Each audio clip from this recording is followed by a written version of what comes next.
Kinansela ng COMELEC ang Certificate of Candidacy ng isang kandidato sa Camarines Sur dahil sa issue sa kanyang residency.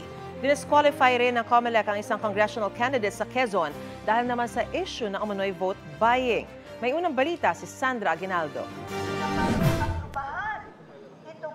Didisqualify ng COMELEC 1st Division si Quezon 3rd District Congressional Candidate at General Luna Mayor Matt Erwin Florido.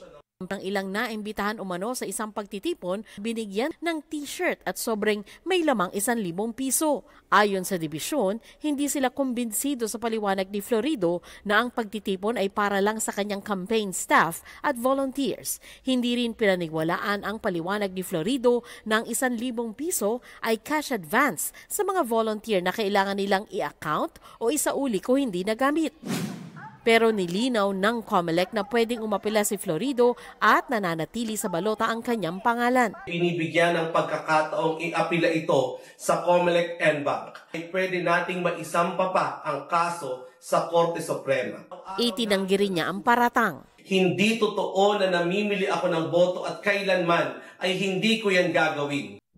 Sa hiwalay na resolusyon ay kinansilan Certificate of Candidacy o COC ni Ronald Alarcon Rodriguez na tumatakbong governor ng Camarines Sur. Kinatigan nito ang petisyon na nagsabing hindi totoo ang nakalagay sa COC ni Rodriguez na residente siya ng Palestina, Pili, Camarines Sur nang hindi bababa sa 1 taon.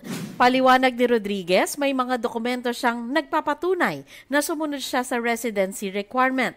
Tuloy daw ang kanyang laban sa eleksyon. Ang kapitan ninda nag-issue ako ng Certificate of Residency. Ito pong in charge na barangay Kagawad. Nag-issue po ng certification na bistado niya ako. Diyan ako naka-star.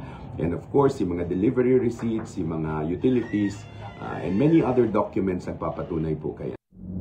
Ito ang unang balita. Sandra Aguinaldo para sa GMA Integrated News. Gusto mo bang mauna sa mga balita? Mag-subscribe na sa GMA Integrated News sa YouTube at tumutok sa unang balita.